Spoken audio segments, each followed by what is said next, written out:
Hola, ¿qué tal a todos? El día de hoy vamos a hablar acerca de la ilustración.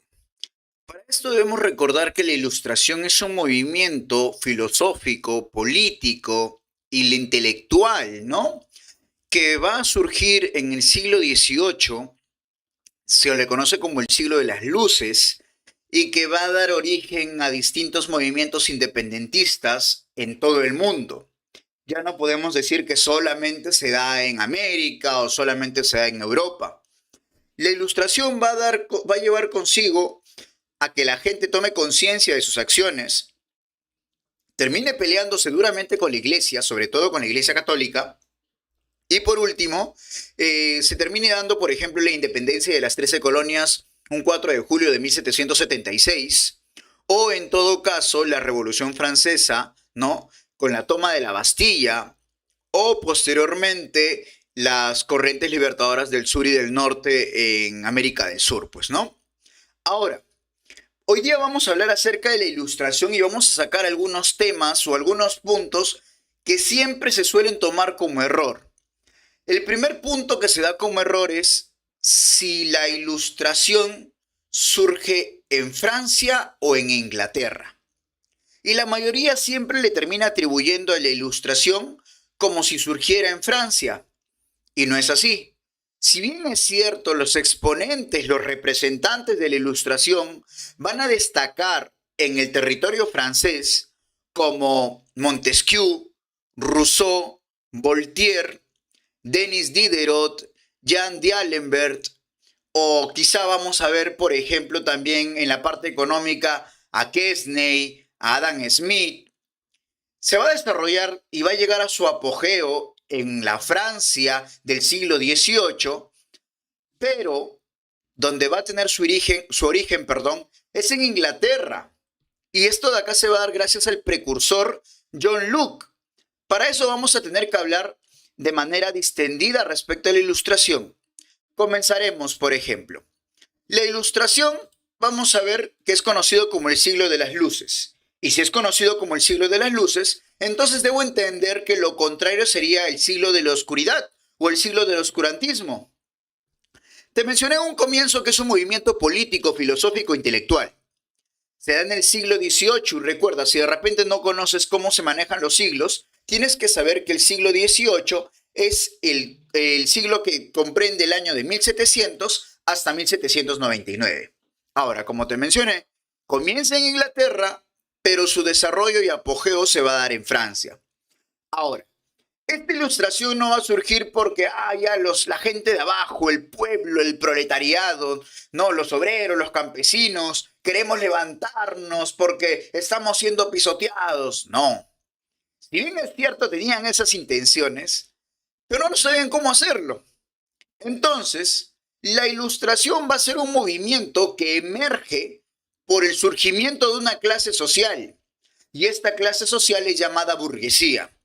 Ahora, ¿cuáles son las características de un burgués? Bien simple. Primero, ¿por qué recibe el nombre de burgués? Porque recuerda que aquella persona que quería vivir en la ciudad se trasladaba, se mudaba, migraba, pero empezaba a vivir en los burgos. Los burgos eran ciudades y a aquella persona que vive en el burgo se le conoce como burgués.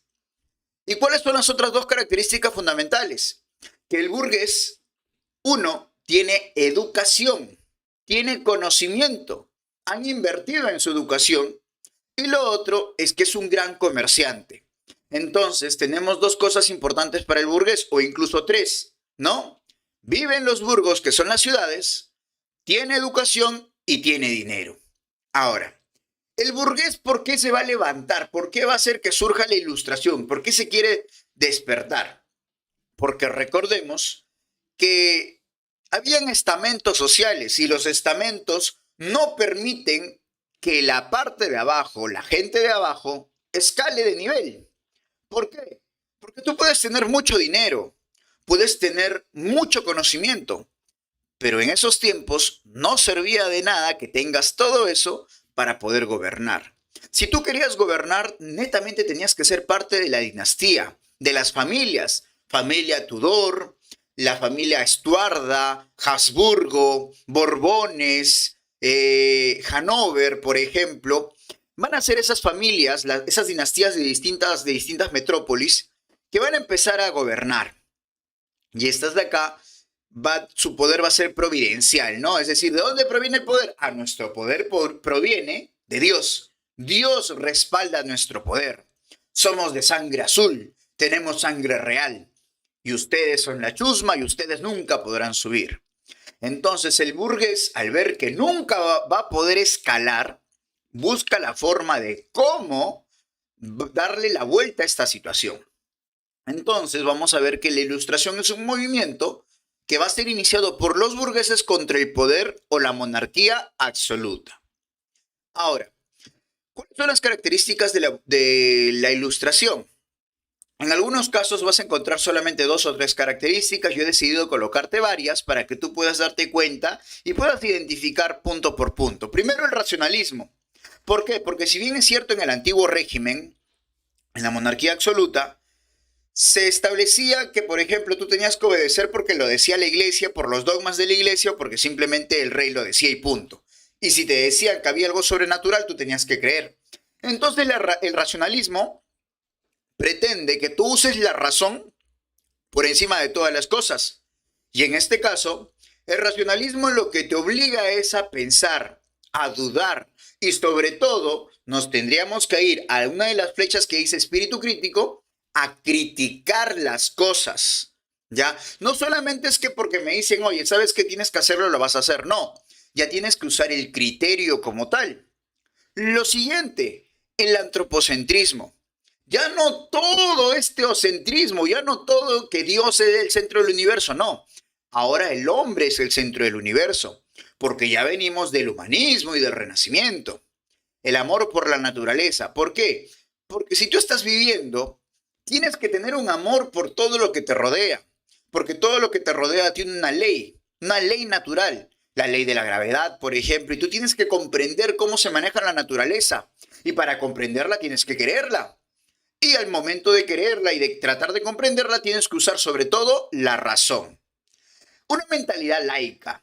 Recordemos que ya había pasado el tema de la reforma protestante y la contrarreforma, ¿no? Cuando Martín Lutero se rebela contra la Iglesia Católica por la venta de indulgencias, producto de lo que promulgó el Papa León X. Pero lo que es importante acá es que van a surgir distintas religiones, sí, pero la que impera por sobre todas es la religión católica. Y la religión católica incluso sometía a otras personas a través de la Santa Inquisición, perseguía a algunas personas. Entonces la Ilustración lo que buscaba era que se acepten los distintos credos. Recordemos que el término laico es distintas religiones. Ahora, liberalismo.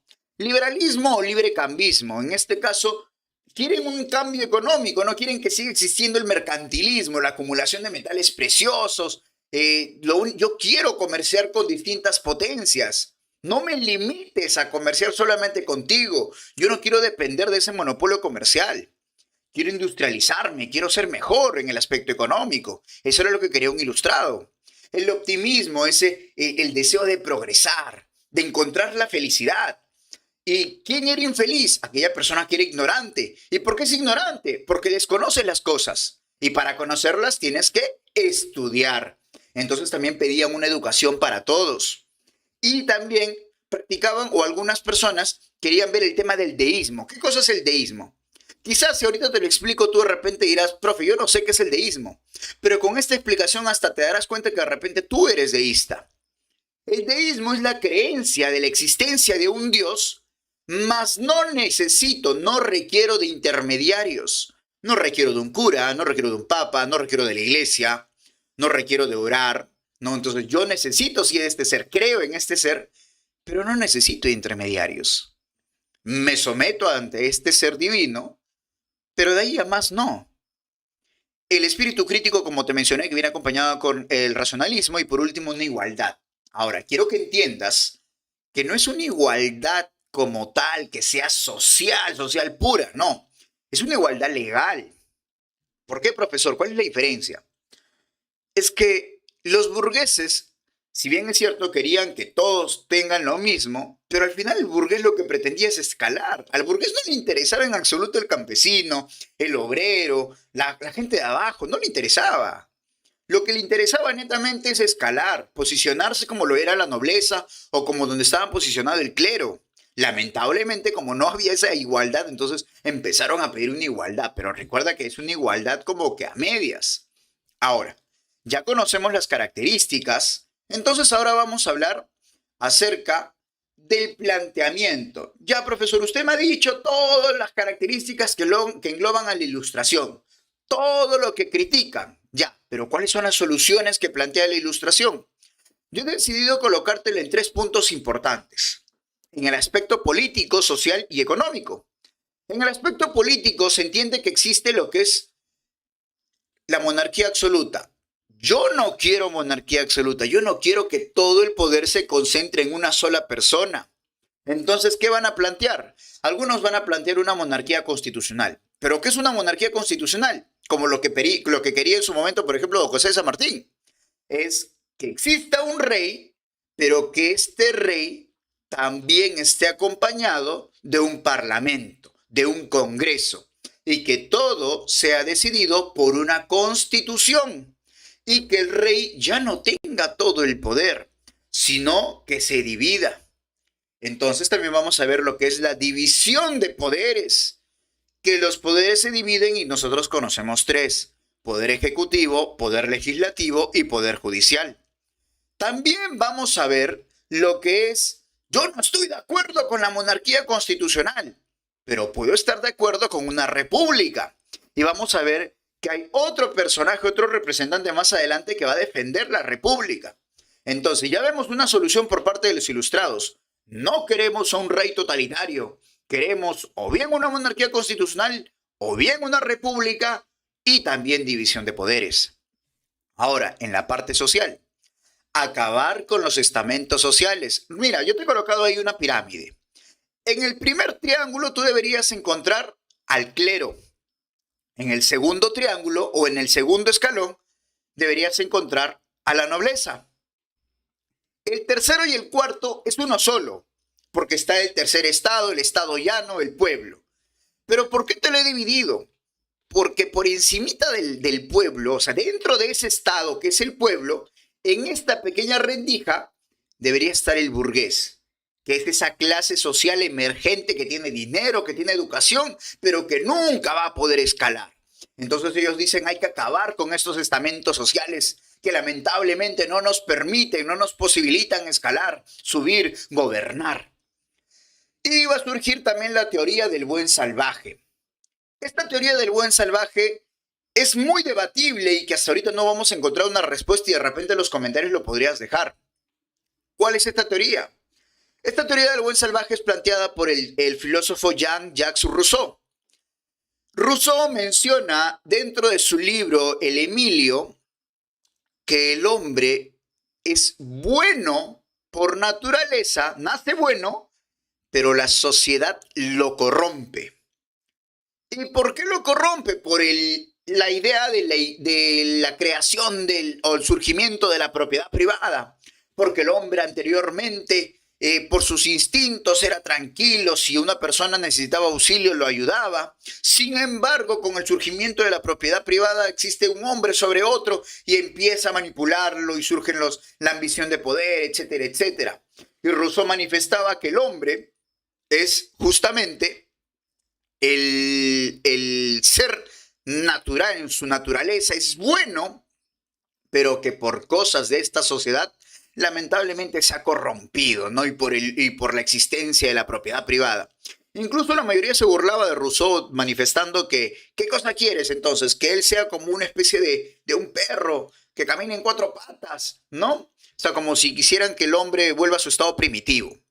Eso lo vamos a ver más adelante y con quién incluso va a debatir, ¿no? Que en este caso vendría a ser Thomas Hobbes y que él manifiesta que el hombre es malo por naturaleza y que con el tiempo necesita de la sociedad para poder civilizarse y poder ser bueno. Pero lo vamos a evaluar más adelante. Ahora, en el aspecto económico, ¿qué proponían? Un librecambismo. Que pudiéramos o que la gente pudiese comerciar con varias personas. que no intervenga el Estado, que solamente la economía se regule por sí sola. La oferta y la demanda la va a regular el pueblo y nada más el pueblo. Y que desaparezca el mercantilismo, ¿no? El mercantilismo, ¿qué era? La acumulación de metales preciosos, la importación, la comercialización, pero lamentablemente era muy cerrado. Y todo dependía de lo que diga el rey, pues, ¿no? Entonces, estos son los planteamientos que va a proponer la Ilustración. Ahora, para la Ilustración hubieron precursores.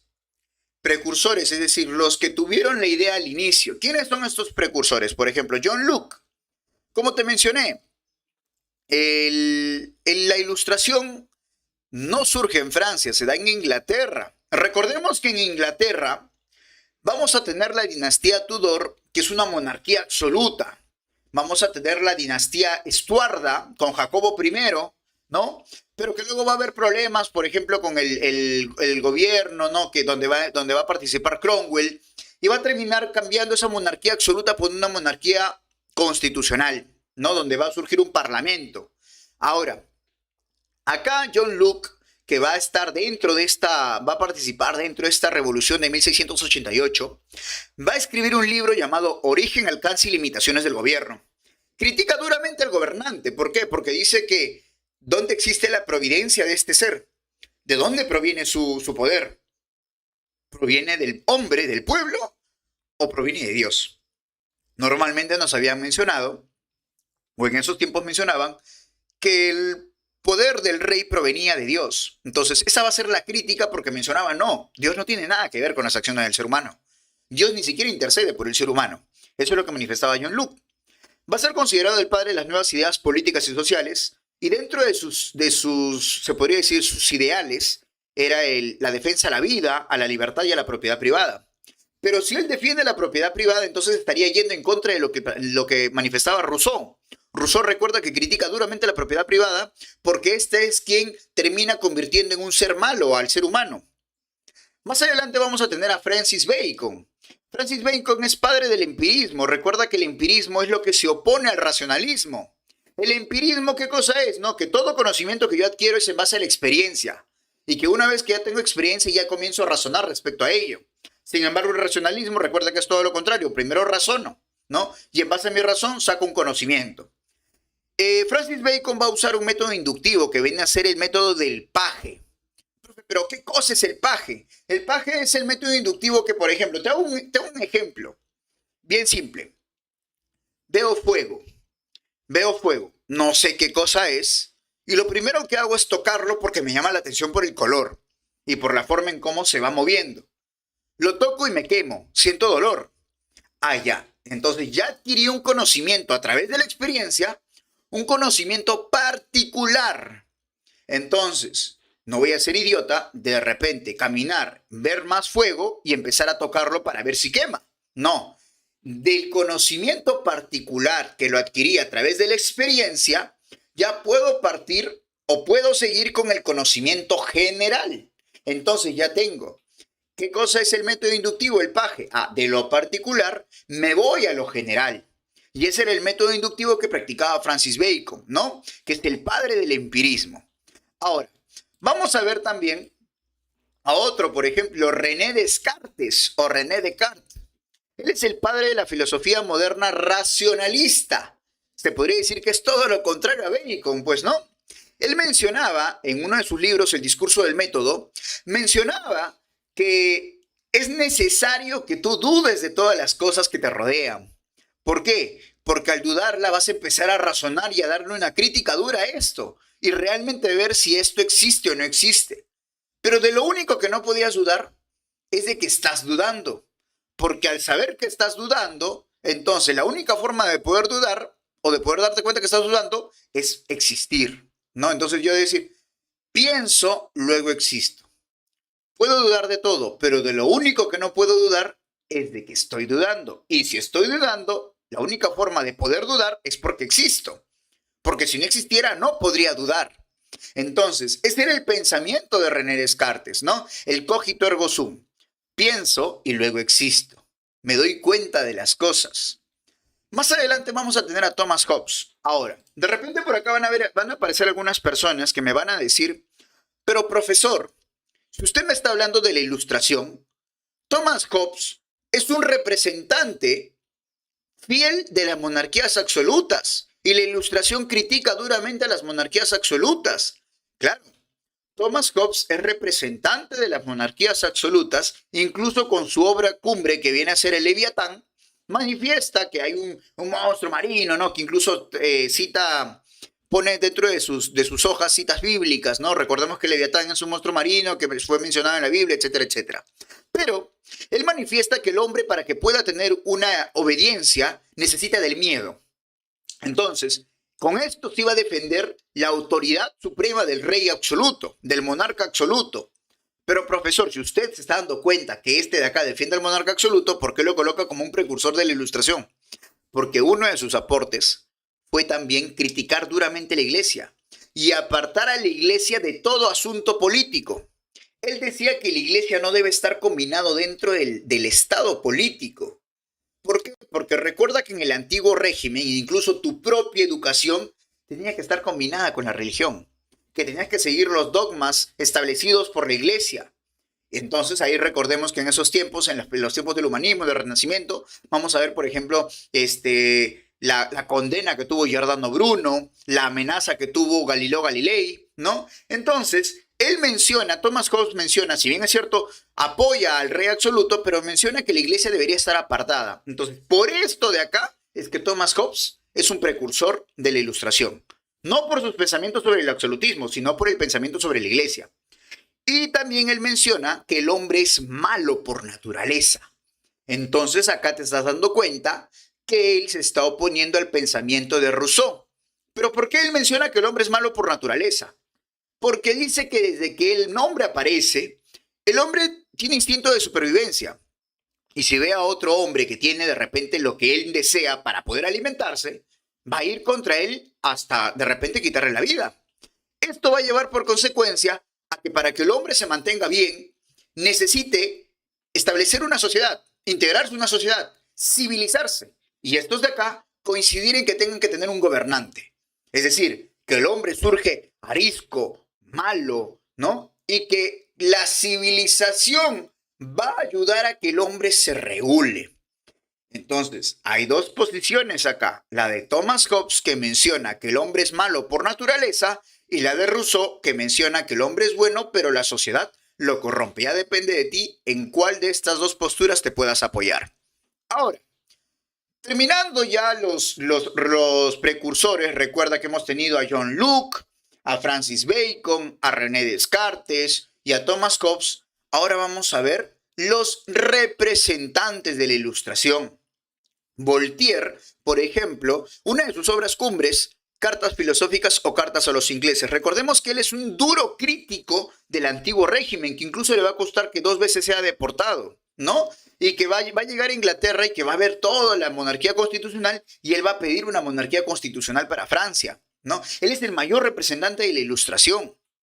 Ahora, recuerda, su obra, Cartas filosóficas o Cartas a los ingleses. También va a escribir, por ejemplo, Cándido, ¿no? Es otra de las obras que él manifiesta. Vamos a ver también lo que es Montesquieu, el espíritu de las leyes. En el espíritu de las leyes, él manifiesta que cada poder tiene que ser separado, no podría estar junto, porque si no existiría tiranía, ¿no? Entonces él dice que el poder legislativo tiene que ser uno, el ejecutivo otro y el judicial otro. Él también piensa que el mejor gobierno para esta sociedad es una monarquía constitucional. Y otra de sus obras es Cartas persas. Cartas persas relatan la historia de dos personajes, un persa y un francés, que van a empezar a contar las miserias de sus países. Ahora, recuerda, Voltaire, Cartas filosóficas o Cartas a los ingleses, Cartas sobre los ingleses, y Montesquieu, el espíritu de las leyes. Luego tenemos a Rousseau. Tanto te he hablado de Rousseau sobre el pensamiento acerca del ser humano, pero Rousseau va a ser conocido por el contrato social. Él no está de acuerdo con una monarquía constitucional, pero él está de acuerdo con que los seres humanos, nosotros, establezcamos un contrato social para poder vivir mejor, ¿no? Este contrato lo que va a permitir es que nosotros, bajo nuestro designio, bajo nuestra votación, elijamos a un representante. Ahora, Rousseau sí es un poco más extremo, porque Rousseau decía, no estaba de acuerdo con las guerras, Pero si en caso el rey no trabajara para el pueblo y con el pueblo, el rey debería ser decapitado. Eso era lo que manifestaba Rousseau en su momento. Y él no va a defender, como te digo, la monarquía constitucional, pero va a defender la república. ¿Ya? Y otra de sus obras conocidas es el Emilio. En el Emilio critica duramente, por ejemplo, hoy en día criticaría duramente la educación actual, ¿no? Él manifiesta que no es necesario meterle como 14, 15 cursos al estudiante para que se llene de conocimiento. Él no quiere eso. Lo que él quiere es que los primeros 7, 8, 9 años, si no me equivoco, que el estudiante desarrolle sus sentidos y que posteriormente vaya desarrollando sus sentimientos, etcétera, y que sea un hombre para la vida. Que los conocimientos van a entrar de a pocos, pero si hoy en día, por ejemplo, Rousseau estuviese vivo, criticaría duramente toda la educación que vamos recibiendo a nivel mundial, pues no, salvo algunas excepciones. Ahora, ya tenemos a Voltaire, que es el máximo representante de la Ilustración, ¿no? Con cartas filosóficas, a Montesquieu, espíritu de las leyes, división de los poderes, y a Rousseau, que va a establecer lo que es el contrato social. Ahora vamos a tener a dos personajes bien importantes. Denis Diderot y Jean d'Alembert. Ellos tenían la tarea de traducir la enciclopedia, pero al ver que esta obra era muy buena, decidieron ir acoplándole algunos escritos más, ¿no? Oye, mira, ¿sabes qué? Vamos a colocar las cosas que dice Voltaire, las cosas que dice Montesquieu, las cosas que dice Rousseau. Vamos a ir agregándole, al final se convirtió en 28 volúmenes. Y este es considerado como el principal vehículo de la Ilustración porque de acá surgen y emanan todas las ideas de todos los filósofos y economistas, etc. Y va a ser una razón, va a apelar a la razón, es decir, al racionalismo, ¿no? Y critica duramente a la Iglesia, sobre todo por la participación de la Iglesia dentro de los temas políticos. Ahora, cuenta la historia que una de las reinas, que en este caso era la reina de Rusia, Catalina II va a ser considerada como la Grande. ¿Y por qué la reina de Rusia, Catalina II, es considerada como la Grande? Porque ella va a ser mecenas de estos personajes. ¿Qué cosa es un mecenas, profesor? Mecenas es aquella persona que va a financiar y va a proteger a un artista, a un intelectual, ¿no?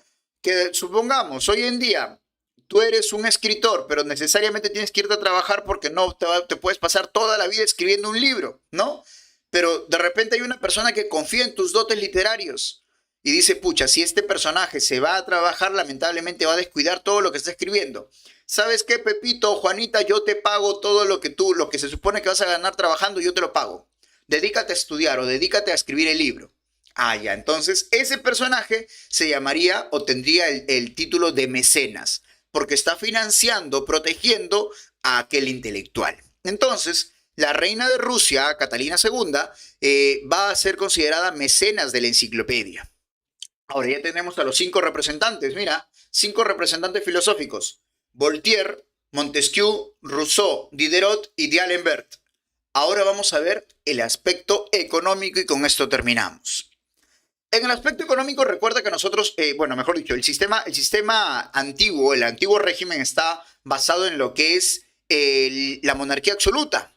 Y la monarquía absoluta está basado en un aspecto económico, un sistema económico que es llamado el mercantilismo.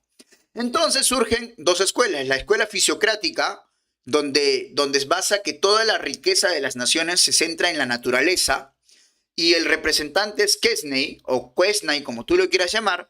Él manifiesta que nosotros tenemos nuestra riqueza, nuestra economía, parte en la tierra, en la naturaleza. Y de la tierra podríamos trabajar lo que es la agricultura y por otro lado la extracción de metales preciosos, que es la mina. Y su discípulo, Gurney, menciona que a esto de acá tendríamos que sumarle lo que es la industrialización. Que no solamente quedarnos con la parte manufacturera, sino que hay que agregarle lo otro. Sin embargo, por otro lado tenemos a la escuela clásica liberal. Y en esta escuela clásica liberal vamos a encontrar el trabajo del hombre. En este trabajo del hombre es postulado por Adam Smith. Él manifiesta que la riqueza de estas naciones se encuentra en la labor, en la acción del ser humano, en el trabajo que cuesta. Entonces, él menciona también que el mercado regula la oferta y la demanda, que el mismo pueblo lo hace, que el Estado no tiene por qué intervenir, que si el pueblo tiene plata, va a empezar a demandar cosas y va a surgir una oferta como tal, ¿no? Y es conocido por una de sus obras clásicas, que es la riqueza de las naciones. Entonces vamos a ver que la ilustración va a traer consigo una corriente económica o una escuela económica desde la fisiocracia basada en la parte de la naturaleza de la tierra como tal. Y por otro lado tenemos la escuela clásica liberal que manifiesta Adam Smith con que todo esto de acá surge a través del trabajo del ser humano, pues, ¿no? Entonces ya tenemos en total a 7 representantes.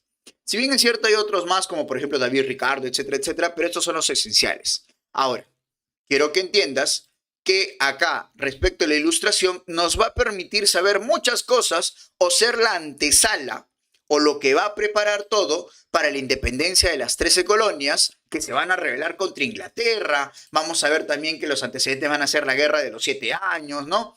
Pero la ilustración va a ser usada, recuerda que la ilustración va en contra del monarca absoluto, pero la ilustración va a ser usada por el mismo monarca absoluto y va a dar paso a lo que son los déspotas ilustrados, aquellos monarcas que van a usar la ilustración a su favor, a su antojo, para cambiar las cosas. Y el lema de este déspota ilustrado o del rey déspota ilustrado es todo para el pueblo, pero sin el pueblo.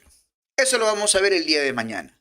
Si te gustó el video, compártelo, deja tu like y de repente comenta qué es lo que podrías estar o no estar de acuerdo, o si de repente estás a favor o en contra de lo que dice Rousseau, lo que dice Thomas Hobbes, ¿no? Entonces, chicos, eso sería todo de mi parte. Cuídate bastante. Nos estamos viendo. Por acá vamos a ver.